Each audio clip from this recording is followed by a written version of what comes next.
Good afternoon. It is Friday, August 7th, 2020.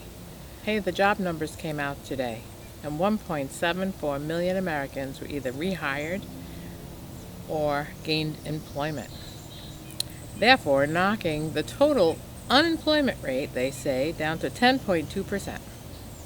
So with a labor force of 164 million people, 10.2% of that is roughly 16.5 million people unemployed.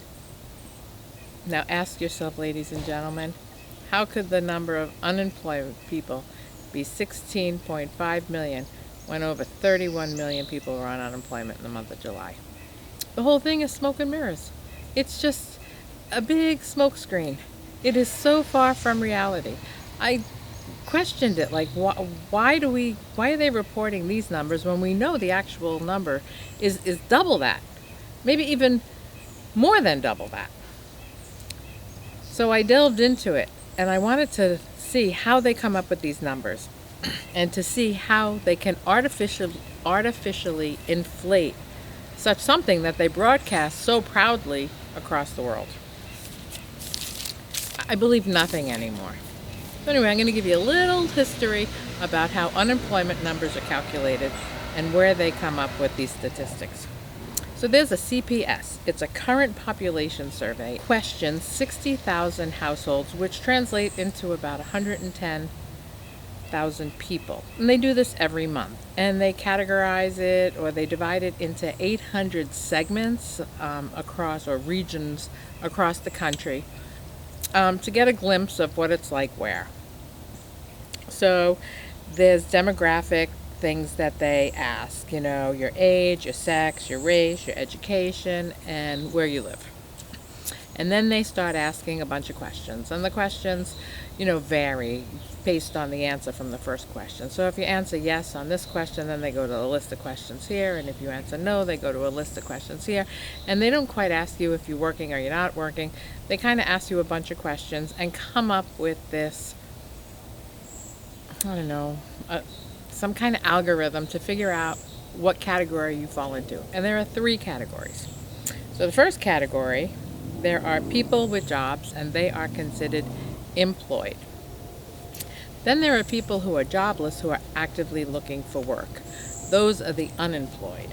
And then there's people who are neither employed or unemployed. They might be mothers working at home, retired people who just are neither employed or unemployed, and they fall into a totally different category, and they're not part of the statistics. They're not employed and they're not unemployed. So unemployed people are only those who are out of work looking for a job. So you start asking yourself, if there were 31 million Americans on unemployment and only 16 million are classified as unemployment, that means half of them are looking for a job. And okay, so you're self-employed. I know so many people who in 2008 lost their conventional jobs. They lost their jobs at banks, at advertising companies, at architectural firms, whatever it might be, marketing companies. They lost their jobs through no fault of their own. And it was a really tough time to get a job. It's even worse now to get a job. So what did these people do? They reinvented themselves. I know one guy who lost his job, and he bought into a franchise, and he opened up a haircutting place, Fantastic Sam's. And he reinvented himself, right? He doesn't cut hair, he runs the business. We always discussed, why he went into that business. And he said, well, everyone's always going to need a haircut. So I figured it was safe. He couldn't find a job back in the financial world. So he reinvented himself. Well, look at this. 10 years later, or 12 years later, this happens, and his business is shut down. He's shut down. He's not earning anything. He had to lay off his staff. The government came and people couldn't get haircuts anymore. So is he actually looking for a job? He's probably on unemployment, but is he actively looking for a job, or is he just trying to save his business? So he's not part of those unemployment numbers, right? I have other people that I know They sell things at markets and fairs and festivals, and they go out, to these events with their 10 by 10 tent, and they, make their jewelry, they sell their jewelry, and they sell, their onesies or their baby clothes, or, stuffed animals that they make, or whatever it is, right? Some people make coasters, some people do art, some people do calligraphy. Whatever it is, they reinvented themselves. They lost their jobs and they became self-employed. They didn't do brick and mortar. They don't make enough money to, open up a shop. And also they rent a studio where they can do their work, and they sell, 4 days a week, and they work on their products 3 days a week. They make a living. Well, all that's gone, right? There's no more festivals. There's no more street fairs. There's no more parades. There's no more anything that gathers hundreds of thousands of people. So these people are out of work. Are they looking for a new job? What kind of job are they going to do? They haven't had worked for a company in 10 years, but they were earning a living, and they were making a good living.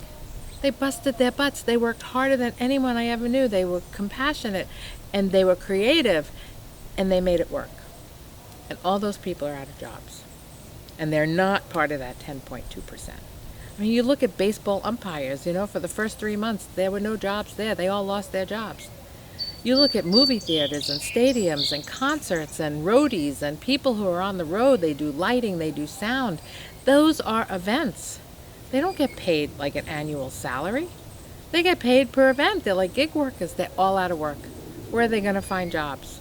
Hundreds, thousands of them, all across the country. You got musicians devastated. Musicians have been devastated. Comedians, anybody, gig workers. There are gig workers who do all sorts of things. They lost their livelihoods. Are they out looking for a job? No, I'm sure they're trying to just figure out how they're going to survive this. I mean, there's different levels. You can't say that the unemployment rate is 10.2%. What a load of crap that is. Just a smokescreen, just to make the numbers look better than they really are. Congress has still not come up with a plan to fix this. I mean, how are you going to help all these people through no fault of their own? They're all going to, evictions are starting. You got waiters and waitresses, and it's just devastating. No amount of PPP can help these people. No amount of PPP can help the businesses that they worked for. It's just impossible. It just can't happen. It's all smoke and mirrors. It's like one big magic act. This is the way we do it. We've been doing it since 1940, and this is the way it's going to be done forever. Geez, just tell us the true story. Tell Americans the reality. People need to know. We are in deep trouble here, really deep trouble, and it ain't getting any better for a long time. Until there's a vaccine and until things can get underway here, there are no large gatherings. Let's talk about sports. I said I was going to talk about sports. The Major League Baseball is up and running, but, they've had a lot of problems. They're not in that bubble. And games are being postponed, and people are being tested positive, and I don't know how they're going to squeak out the rest of the season. I really don't know. I mean, it's all greed. The baseball players even said, don't ask me, I don't matter. The players don't matter.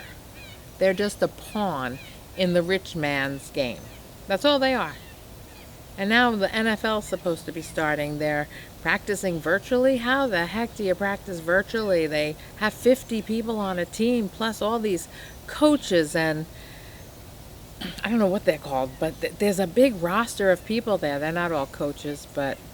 And then the stadiums. I mean, you look at the stadiums, they're not going to have people in it. It's impossible. The Patriots are saying, oh yeah, Gillette Stadium's going to have 20% of the fans. There is no way Charlie Baker is going to allow 20% of fans in that stadium.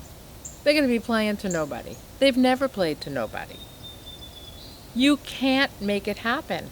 How do you fill a stadium with even 20% of the 65,000 people? How can you even do that? You can't. First of all, the lines for the food concession that are usually, on top of one another, 40 deep. people shoulder to shoulder in the back cooking sausages and burgers. How are you going to do that? Who's going to do that? All their food concessions are run by volunteers. What volunteers are going to go to the stadium to do that? You have parking attendants and security. How do you even open bathrooms and make it a safe environment? You're going to sell beer to these people? Is it going to be a cashless society?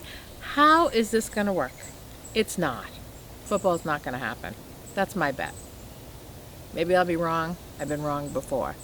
But coming from right here, right now, it's not going to happen. There's going to be too many problems. You're going to have the Miami Dolphins coming up from Miami, which is a hot spot, coming up to Massachusetts, where you have to quarantine for 14 days. And if you don't quarantine for 14 days, you have a $500 fine. I mean, even in New York, they're doing the same thing, $10,000 fines. You know, let's face it, Miami is in the same division as the Bills, the Jets, and Boston, or New England. How are they going to come up here? Yeah, the whole thing is just a farce. It's all a money grab. And then you talk about the amount of money being lost. I took some notes because that was astonishing to me. I think it was in a different book. Or like Fox Sports makes 40% of their ad revenue just due to NFL. CBS, $1.4 billion in ad revenue. NBC, another $1.2 billion. And that's not including the Super Bowls or any post games. That's just the regular season. It's all a money grab. They're doing it for money. And you know, it's going to have to be halted. You know, all these colleges and school reopenings, everybody spent millions of dollars trying to come up with all these plans and sending all these packets and getting payments and all this stuff for colleges, only to have them close 2 weeks before kids were going to move in. Parents paid for leases. Parents, started quarantine in Massachusetts already so their kid could move in 2 weeks. It's bad. It's bad. The amount of money that's being lost and the amount of jobs, and to say there's only 10.2% of people unemployed is such a farce. Anyway, I believe very little of what I hear anymore. All right. If you disagree with me or have any comments, put it in the comments and let me know.